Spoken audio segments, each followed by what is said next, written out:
Assalamualaikum warahmatullahi wabarakatuh. Halo, apa kabar semuanya? Mudah-mudahan senantiasa diberikan kesehatan, umur yang panjang sehingga kita selalu bisa menjalankan aktivitas kita dengan lancar, dengan mudah, dan menyebarkan manfaat bagi lingkungan sekitar kita. Oke teman-teman, kali ini saya ingin coba mengangkat sebuah topik, salah satu program prioritas yang digagas di tahun ini, yaitu bernama Ketahanan Pangan atau Ketapang. Ketapang ini adalah salah satu upaya pemerintah, ya baik pusat maupun daerah, untuk memulihkan perekonomian masyarakat, untuk memutus mata rantai kesenjangan sosial di masyarakat, untuk menumbuhkan atau meningkatkan pendapatan asli daerah atau asli desanya. Juga salah satu upaya untuk menghilangkan atau mengurangi dampak sosial atau dampak sosial atau kerugian masyarakat yang kehilangan mata pencaharian, yang kehilangan pekerjaan akibat pandemi COVID. Jadi program ketahanan pangan ini adalah salah satu harapan besar bagi masyarakat untuk dapat meningkatkan, bukan hanya meningkatkan perekonomian ya, tetapi juga bisa mengembangkan usaha masyarakat yang ada, yang saat ini digagas. Lalu masyarakat ini juga selanjutnya bisa menggulirkan atau melanjutkan estafet program yang telah dilaksanakan di tahun ini untuk dikembangkan, untuk dilanjutkan di tahun-tahun mendatang, sehingga penerima manfaat dari program ini akan banyak. Jadi bisa kita bayangkan, apabila program misalnya dari sektor pertanian untuk budidaya cabai dilaksanakan di tahun 2020, di tahun 2022 ini sukses ya.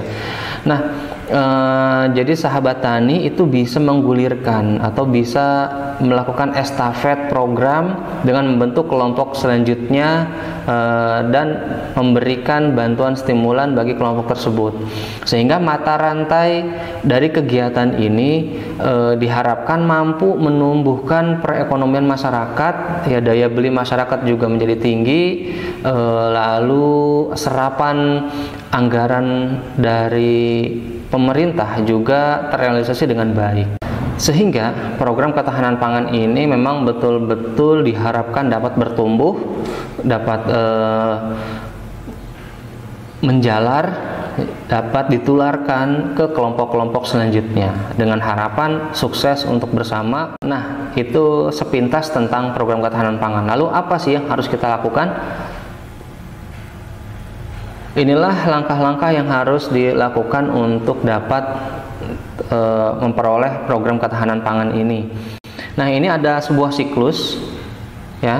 Teman-teman sahabat tani bisa melakukan tips yang sudah saya buat nih. Ya, apa sih?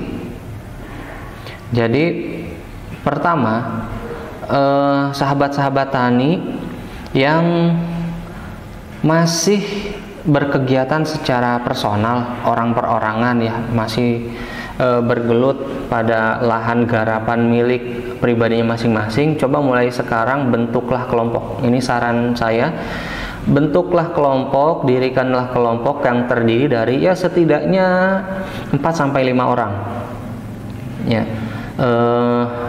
terdiri dari ketua, sekretaris, bendahara, dan anggota.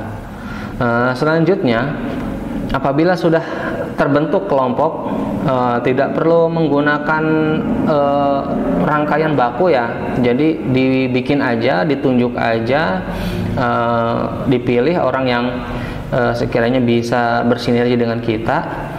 diajak kerjasama. Terus kalau udah dibentuk, udah dikukuhkan gitu, lalu buat agenda, ya, bikin visi, bikin misi, terus tujuan dari kelompoknya apa, lalu bikin program kerja. Misalnya kelompok tani ini akan fokus di bidang budidaya cabai, atau akan fokus di pengembangan jagung, atau akan fokus di padi, ya, atau di hortikultur atau apapun, ya. Itu bisa dikembalikan kepada tujuan bersama dari kelompok tersebut. Nah, ini kalau udah coba dibuat proposal kegiatannya, ya, proposal yang terdiri dari latar belakang, kemudian surat usulan permohonan dan lain-lain. Itu kan sudah saya jabarkan, ya, di video saya yang sebelumnya. Jadi bisa dicek aja, bisa dipelajari dan dipraktekkan, langsung dibuat proposalnya. Lalu setelah itu pada pelaksanaan program, nah, kelompok tani yang mengusulkan kegiatan melalui proposal itu akan diberikan bantuan stimulan oleh pemerintah desa setempat. Jadi manfaatkan ini dengan baik, manfaatkan dengan semaksimal mungkin, seoptimal mungkin, ya, karena kesempatan ini langka. Mumpung tahun ini lagi programnya, mumpung lagi rezekinya untuk teman-teman sahabat tani, sahabat ternak semua, untuk pelaku budidaya ikan juga, manfaatkan kesempatan ini dengan baik. Nah, selanjutnya program ini memang diharapkan adalah bantuan stimulan bagi kelompok yang sudah berjalan atau sudah merintis. Akan tetapi tidak menutup kemungkinan juga bagi masyarakat yang betul-betul belum memiliki pengalaman pada bidang ini, akan dilatih, ya, akan ditingkatkan keterampilannya, wawasannya oleh tim ahli, ya, selaku pendampingan program yang berasal dari masing-masing kabupaten kota. Jadi di sana ada pendamping desa, lalu juga pendamping desa pemberdayaan, ya, lalu stakeholders. Dalam hal ini adalah pemerintah atau OPD terkait, ya, dinas perikanan, dinas peternakan, dinas pertanian, juga pembina dari kecamatan, bahkan badan usaha milik desa pun akan menjadi pembina, ya, bagi kelompok usaha ini. Jadi memang betul-betul akan dilakukan sebuah monitoring, pendampingan agar kelompok ini bisa sukses. Selanjutnya adalah pembinaan, ya. Setelah pembinaan, laporan. Nanti teman-teman akan dimintai laporan pertanggungjawaban dari dana yang sudah teman-teman gunakan. Jadi disiapin laporannya, visualisasi atau foto kegiatan. Setiap ada kegiatan apapun jangan lupa untuk difoto, ya, lalu disimpan fotonya. Lalu akan dievaluasi. Apabila dinyatakan sukses dan berhasil, maka akan ditingkatkan. Tidak menutup kemungkinan di tahun berikutnya ini akan diberikan bantuan stimulan yang lebih besar, atau mungkin tetangga kita atau saudara kita bisa merasakan manfaat program ini dengan rekomendasi dari pemerintah desa. Selanjutnya adalah pembagian hasil usaha. Jadi hasil dari kegiatan ini akan dirasakan oleh masyarakat juga. Jadi makanya sebisa mungkin dilaksanakan dengan penuh keseriusan, karena tujuan atau manfaat dari program ini adalah sebesar-besarnya untuk kepentingan masyarakat. Lalu pengembangan program dan seluruh manfaat dari kegiatan ini itu akan kembali lagi ke kelompok tani. Mulai saat ini lakukan langkah progresif, ya, dari hal terkecil yang bisa kita lakukan. Yang pertama, bentuklah kelompok. Jadi ajak bisa saudara, bisa tetangga terdekat, ya, yang bersinergi dengan kita, yang nyambung ngobrolnya, yang satu ide, satu pikiran, ya, satu visi, satu tujuan.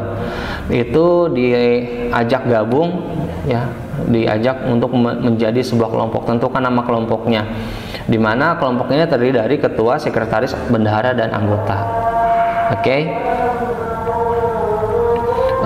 Setelah terbentuk, buatlah job description atau tentukan tugas dari masing-masing. Ketua tugasnya apa, sekretaris tugasnya apa, lalu bendahara apa saja yang harus dilakukan, anggota ini tugasnya apa, supaya jelas semua anggota dari kelompok itu memiliki tugas pokok, fungsi atau kewajiban masing-masing, karena haknya pun ada juga nanti sesuai dengan kewajiban yang diemban oleh masing-masing individu. Lalu buatlah rencana ya, seperti visi, misi, program dan lain-lain. Lalu buatlah rencana ya, seperti visi, misi, program dan lain-lain. Jadi saya sudah buatkan contoh visi, misi, juga program kerja bagi kelompok tani ya. Ini bisa diadopsi ya dan disesuaikan di masing-masing kelompok. Visinya adalah bergotong royong mewujudkan usaha pertanian unggul untuk kesejahteraan bersama baik dalam bidang sosial maupun ekonomi. Itu visinya. Jadi visi adalah tujuan umum yang akan dicapai. Lalu visi yang sudah dibuat itu dijabarkan oleh misi. Jadi tujuan umum yang dimiliki oleh kelompok ini akan dicapai, akan mampu diraih bila dilakukan beberapa cara sebagaimana berikut. Nah, dijabarkan oleh misi. Jadi misi yang pertama adalah menumbuh kembangkan kelompok tani dan masyarakat dalam usaha pertanian. Yang kedua, mendorong setiap anggota untuk menggunakan media teknologi guna meningkatkan taraf hidup di lingkungan anggota dan masyarakat luas umumnya. Nah, teknologi ini penting dimiliki saat ini ya, wawasan tentang teknologi. Teknologi dalam arti bisa teknologi tepat guna yang akan mendukung kegiatan pertanian, maupun teknologi yang tidak begitu memiliki relevansi dengan kegiatan pertanian, contohnya adalah IT dan lain-lain. Karena teknologi ini merupakan salah satu asupan nutrisi yang harus kelompok tani ini miliki. Jadi di era saat ini ya, era 4.0 ini, teman-teman petani juga jangan ketinggalan dengan untuk memanfaatkan menggunakan teknologi yang ada saat ini, menggunakan gadget dan lain-lain. Nah, ini program kerja yang dirancang bisa seperti ini. Yang pertama, budidaya cabai keriting. Yang kedua, budidaya pepaya California, atau apapun disesuaikan dengan tujuan kelompok tani Bapak dan Ibu semua. Mau nanam apa, mau budidaya apa, silahkan. Di sana ada sumber daya apa, disesuaikan dengan sumber daya manusianya, kemudian disesuaikan dengan sumber daya alamnya. Itu bisa tanaman hortikultura, tanaman pangan, bahkan untuk kayu ya, tanaman keras seperti kayu dan lainnya juga bisa. Itu silahkan disesuaikan. Lalu inventarisir semua kebutuhan atau buatlah daftar kebutuhan kelompok. Ini maksudnya apa? Jadi supaya kelompok ini punya daftar aset yang sudah dimiliki apa, yang belum dimiliki apa. Nah, yang belum dimiliki ini gimana caranya supaya kelompok tani ini punya? Yang pertama, misalkan bisa swadaya, bisa patungan, bisa iuran kelompok, atau bisa juga mengajukan bantuan ke pihak terkait, ke pemerintah desa atau bahkan pemerintah pusat sekalipun, atau bahkan kepada pihak-pihak swasta. Jadi sehingga kelompok tani ini memiliki daftar rincian kebutuhan yang dimiliki untuk menunjang kegiatannya.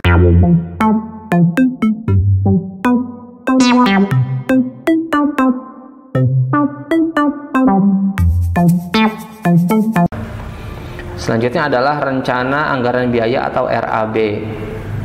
Nah, dalam pembuatan rencana anggaran biaya ini tentunya ada hal-hal yang bisa dicantumkan, juga ada hal-hal yang tidak bisa dicantumkan.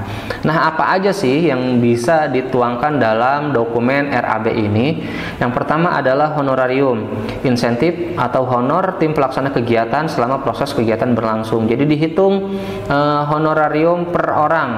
Jadi upah harian disesuaikan dengan nilai umumnya yang ada di lokasi Bapak atau Ibu sekalian, itu dituangkan per orangnya, seharinya berapa, dan durasi kerjanya berapa lama. Jadi nanam cabai itu akan menghabiskan waktu berapa lama dari awal semai sampai panen. Nah, itu dibuat rincian pengeluaran untuk insentif atau honor dari masing-masing anggota kelompoknya.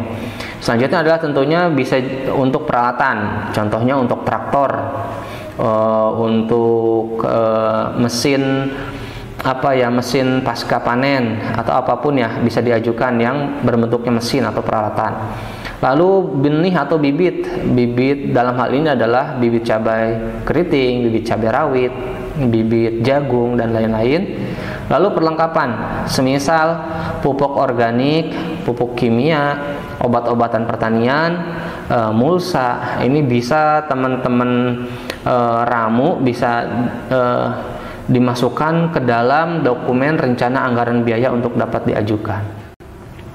Ya, jadi demikian yang bisa disampaikan. Nanti kita akan ketemu lagi dengan ulasan-ulasan yang lebih teknis ya. Kita akan langsung ke TKP, ke kelompok tani yang sudah mendapatkan program bantuan ini. Jadi untuk teman-teman sahabat tani dimanapun berada, sekali lagi saya ingin menegaskan, yuk manfaatin program ini, kesempatan ini langka, mumpung momennya di mana kelompok tani mendapatkan perhatian dari seluruh lapisan pemerintahan, dari pusat maupun daerah hingga pemerintah desa, di mana porsi anggaran yang sudah disiapkan untuk program ketahanan pangan ini tidak sedikit, bukan main-main.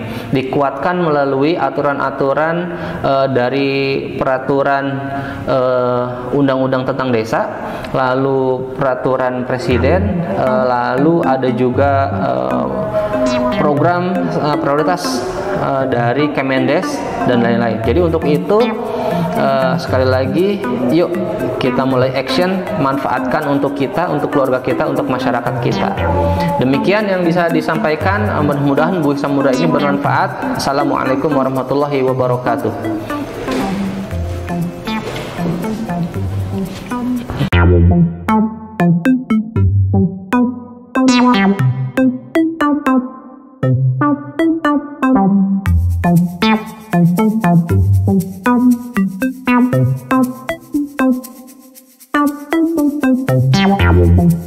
Thank you.